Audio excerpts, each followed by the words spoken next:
Bandeko histoire oyo balobi ya Dani Bokombe bozomona ngo ezoleka na basite ebele. Bomoni eleki na site ya Magali Lomama pe kabwani na basite ebele. Histoire oyo ya Dani Bokombe na ndeko mwasi oyo aluesaki ye ndako. Nakanisa bolandi yango. Histoire wana bandeko ezali fausse. Eza histoire moko fausse. Ezali makambu ya lokuta. Nyonso te, me ezali mingi ya lokuta. Eza simple. Oya kolandanga ako comprendre ponga na ko claircir. Nga nazali kota mutu moko te, nazape contre mutu moko te. Nazolinga nde bino bo comprendre réalité vérité. Ata boko comprendre vérité à 100% te, mais boko fungwama misu. Boko mona ke histoire o bozo yoka oyoyo ezo diaboliser Dani Bokombe eza bongo te. Bolandanga. Mbote ba papa ba mama bandeko. Mbote barando na barandonete. Mbote batoyo balingaka rando na ba oyo balingaka rando te. Mbote ba jeune garçon na ba jeune fille. Mbote bana mike na ba bébé. Mbote ba Sainte Anoirite, Sainte Thérèse, Sainte Ingrid Kabongo. Bandeko, histoire oboyoki, ndeko mwasi, adefisa, aluesa, Dani Bokombe ndaku, sikoyo Dani Bokombe, banda mois d'avril, kilelo na janvier, afutaka te. Histoire oboyoki, akomi na nyongo, au moins ya 10 000 euros. Histoire oboyoki, Dani Bokombe afutelaka ndaku ya 1000 euros, mazokoka kofuta te. Bandeko, eloko liboso na lobi na bino, ezali fausse, ezateke nga na sololaki na ndeko wana, na sololi na Dani Bokombe. Eza bongo te. Mena yebele yango ndenge nini. Ya liboso ndeko mwasi aye koloba na Magali Lomama. Magali Lomama azali mutu oyo alingaka deja Dani Bokombe te. Magali Lomama azali deja contre Dani Bokombe.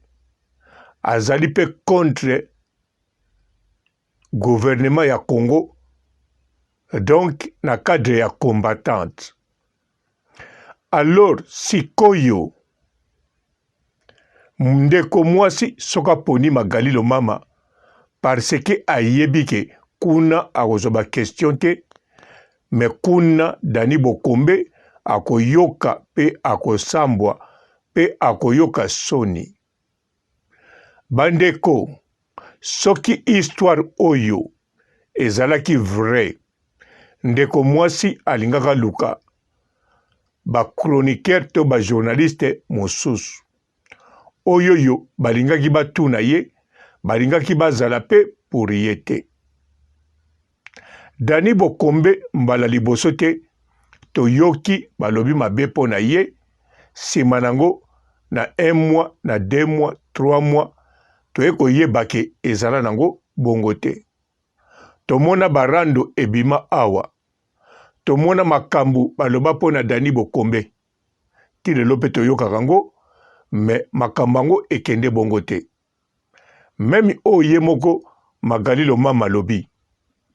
Alobi mwana na yo batu abeta mutu masas, seko batumba ye oroluka solution. Metangu toyoka lisolo ezaki ndenge mosusu. Mwana no bebe otiki ye, aziki ye aziki batumbi ye. Donc, masolo moko balobaka oyo, bango moko bayebi tina balobaka.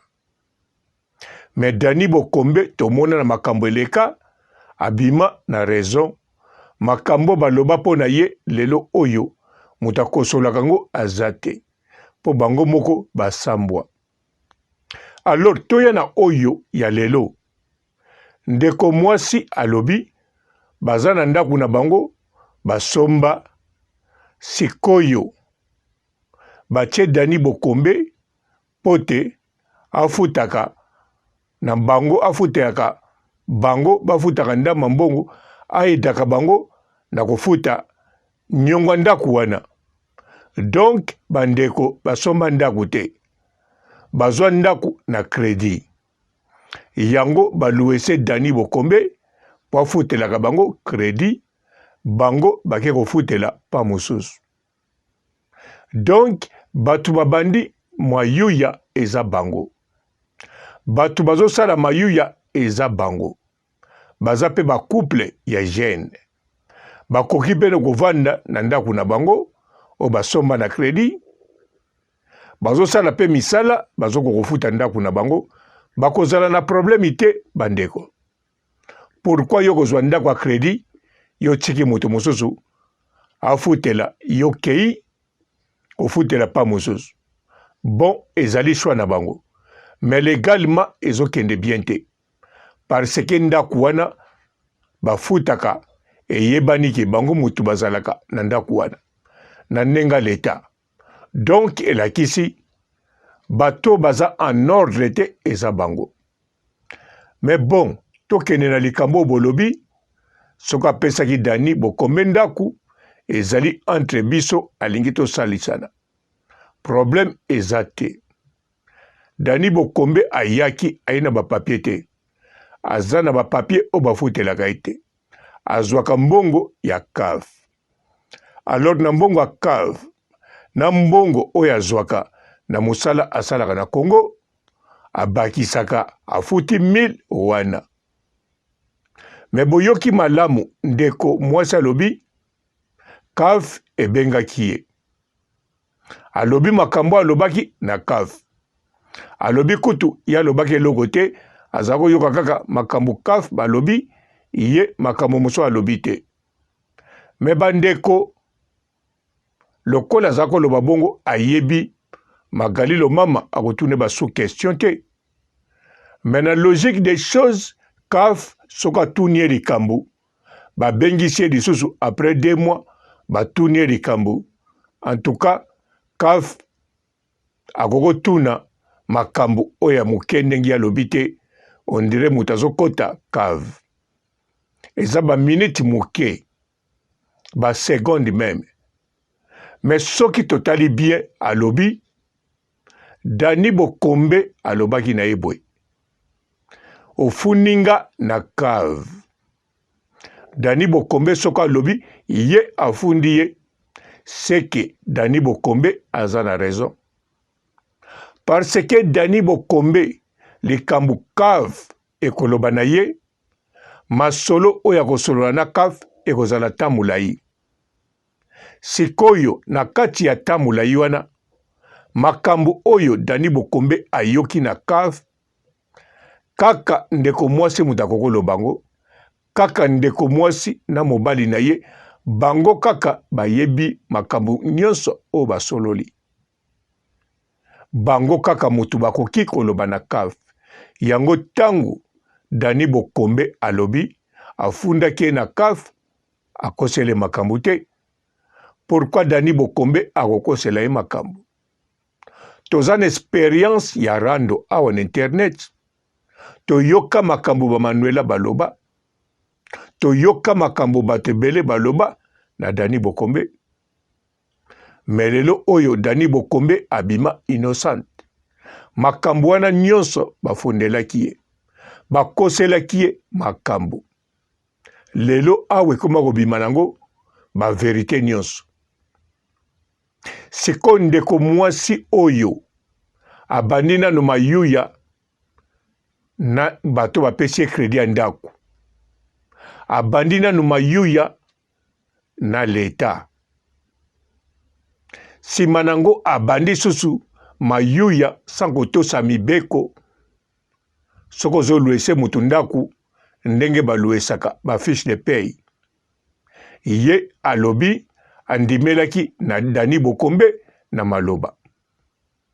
Alors soko ndimelaki Dani Bokombe na maloba, soki ye cave abengisi ye, alinga koloba na koya te bobengisa mukolo makambo. Ye azali propriétaire, akoloba bobengisa ye, boza na numero na ye, bokomele na email, botinda mukanda akoya. Eza simple. Bakoki kobengisaka ye te premier mois, deuxième mois. Soki azalaki na droit, non, soki amonaki ke, oui, soki azalaki na droit, aki na position bien, soki kafa bengisi akei, soki kafa bengisi kafa aza na droit, ok, sikoyo azwa huissier. Pourquoi azoko kozwa huissier te po abimisa Dani Bokombe? Alobi ezwaka ba procédure, fo juge akata makambo. Mais pourquoi abandi nanu te azwa huissier bakende ti na justice sima aye na internet? Mais ye moko azolo bango bien, parce que azana ba mayuya ebele kuna, parce que na juge akozala na faute, akozala na tort. Dani Bokombe soka azwaki ndako wana afutaki garantie, ye moko alobi yango. Afuti 2 mois likolo ya loyer, ye moko alobi yango. A invité ba journaliste, ba chroniqueur, ba sepela recite na ye ya ndako, recite na ye ya musala mabeza wapi. Abetelango tolo, abetelango mukongo, azana droit ya ko sepela recite na ye. Surtout na moment oyo azelaki akoka kofuta ndako ya 1000 euros cash boete na poto, afuta susu ndako mosusu na Congo. Alors lokola komo zwa salaire moko ya bien, sikoyo alingaki asala feti na ye. Ndeko mwasi akokaki kokende kofunda ye na CAF te, parce que CAF eza te ke Dani Bokombe azo profite na mbongo ya CAF. Elakisi te ke Dani Bokombe musala azosala na Congo bazo futa ye eloko te. Elakisi te ke Dani Bokombe soka azalaki na mbongo alingaka zwa ya CAF te. Bandeko boyokanga bien, bomoni bandeko na biso oyo babinaka na ba club bolumbu, bandeko na biso oyo basalaka kindumba na ba club na ba vitrine, bisika oyo kindumba eza illégal, eza légalité, mais batika ezalaka ba maison clos wana. Lokola bandumba bazalaka légalisé te, majorité ya bandumba o bazana mikanda to ba nationalité botia na mitu na bino bazwaka CAF. Baliaka bambongo ya leta ndenge chômeur nyonso aliaka. Ata bazo fute par mois 4000 euros, bazo fute 5000 euros, bazo fute 7000 euros. Po eza na ba oyo bakomaka ti na 7000.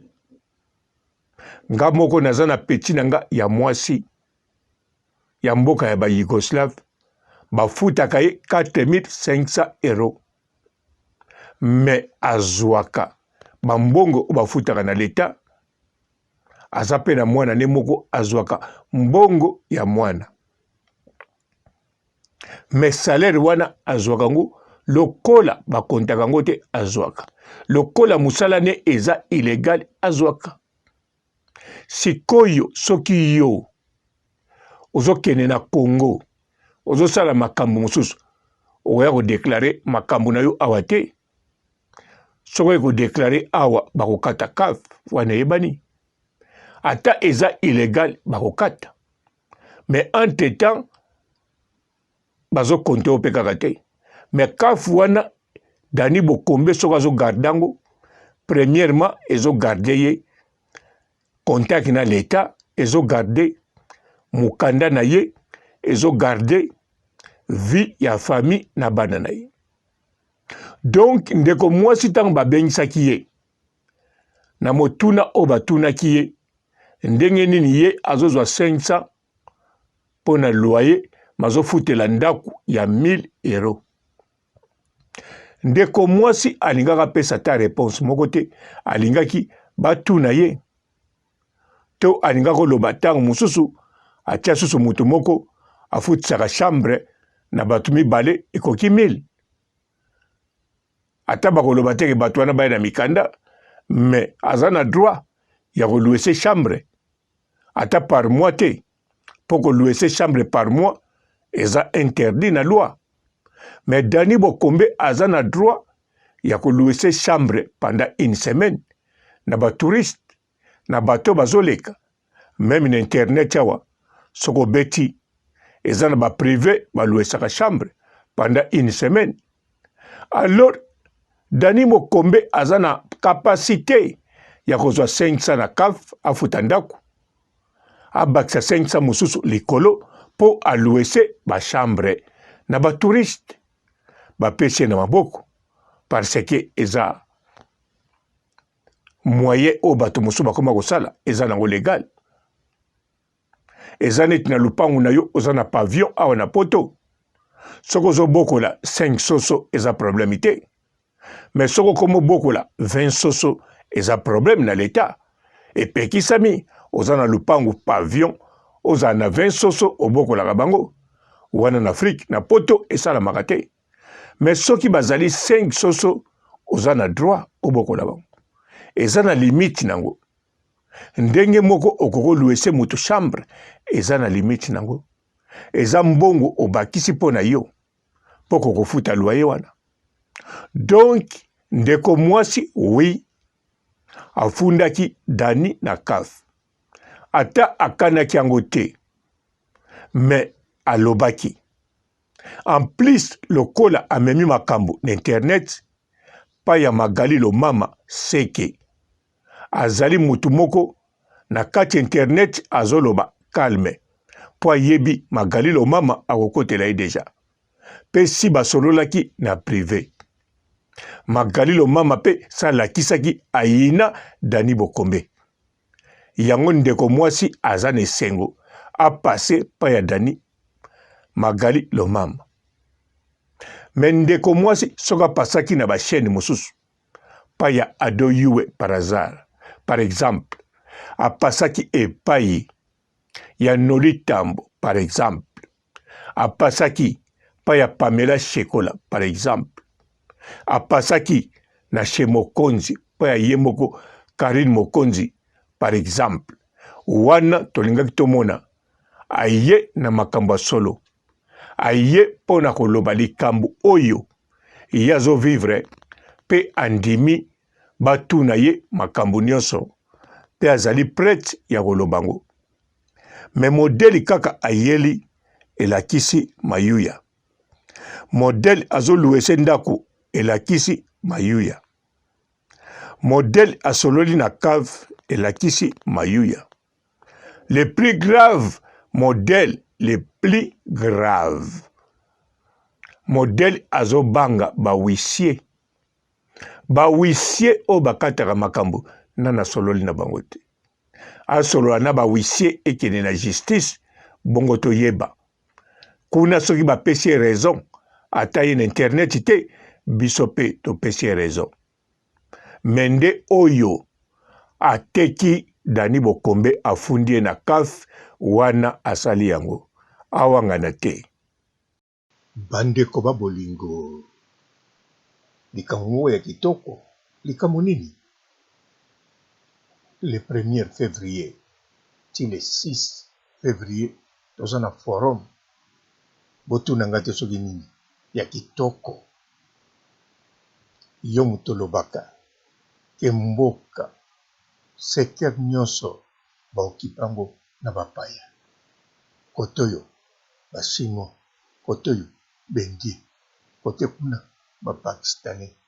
Alors yaka na forum le 1er février ti le 6 février 2022 kuna okoya na compétence na yo okoya koloba po makambo na yo ekokoma paya nani Fati Beton. Tala yo ozoloba papa robot olie yango longoli masque mais yo pe yaka na compétence na yo yaka koloba na forum les premiers ti les 6 yo pokolia en plus bandekono tango tokozwa ba secteur wana bakoteka susu lupango te mais soko yete bapaya bazwa toujours na secteur wana bandekono bakende bwaka ngunda wapi na kanku popoto ekangami. La décentralisation, nous avons passé en revue la cartographie du pays. Il y a plusieurs opportunités d'investissement dans notre pays, dans tous les coins du pays, dans nos entités territoriales décentralisées. Et à Geneva, nous présenterons cela aux investisseurs éventuels de la diaspora du Congo et des amis du Congo qui seront nombreux à ces grands rendez-vous. Et ces assises seront tenues en quelle période exactement? C'est du 1er au 6 février 2022.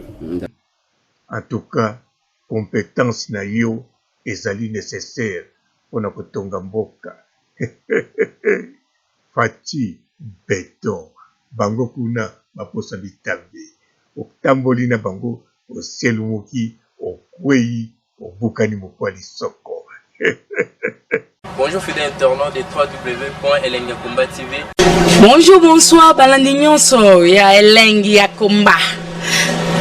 Congolaise TV.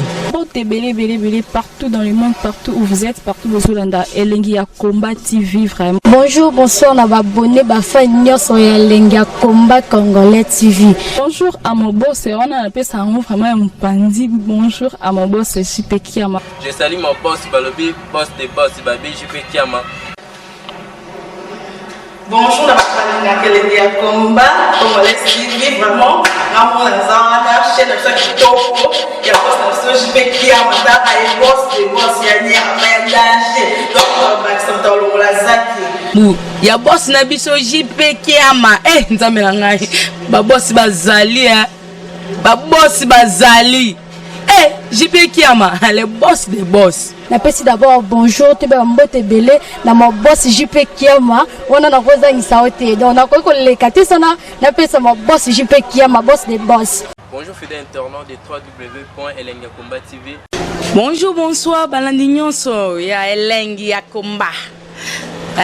Congolaise TV. Belé partout dans le monde, partout où vous êtes, partout où vous êtes, Elengi ya Komba TV vraiment. Bonjour, bonsoir, on va abonner ba fan nyonso ya Elengi ya Komba Congolais TV. Bonjour à mon boss, on a appelé ça vraiment un pandi. Bonjour à mon boss, JP Kiama. Je salue mon boss Balobi, boss des boss Babi, JP Kiama. Bonjour, na Elengi ya Komba Congolais TV vraiment. Namo na zana chaîne ça kitoko ya boss na JP Kiama ta ay boss des boss ya ni amandaje. Donc ba santa longola zaki. Ya boss na biso JP Kiama nzambe na ngai ba boss bazali ba boss bazali JP Kiama le boss des boss. Napesi d'abord bonjour te ba mbote belé na mo boss JP Kiama wana na koza ngisaote donc na ko lekati sana napesa mo boss JP Kiama boss des boss. Belé partout dans le monde, partout où vous êtes, partout où vous êtes, Elengi ya Komba TV vraiment. Bonjour, bonsoir, on va abonner ba fan nyonso ya Elengi ya Komba Congolais TV. Bonjour à mon boss, on a appelé ça vraiment un pandi. Bonjour à mon boss, JP Kiama. Je salue mon boss Balobi, boss des boss Babi, JP Kiama. Bonjour, na Elengi ya Komba Congolais TV vraiment. Namo na zana chaîne ça kitoko ya boss na JP Kiama ta ay boss des boss ya ni amandaje. Donc ba santa longola zaki. Ya boss na biso JP Kiama nzambe na ngai ba boss bazali ba boss bazali JP Kiama le boss des boss. Napesi d'abord bonjour te ba mbote belé na mo boss JP Kiama wana na koza ngisaote donc na ko lekati sana napesa mo boss JP Kiama boss des boss.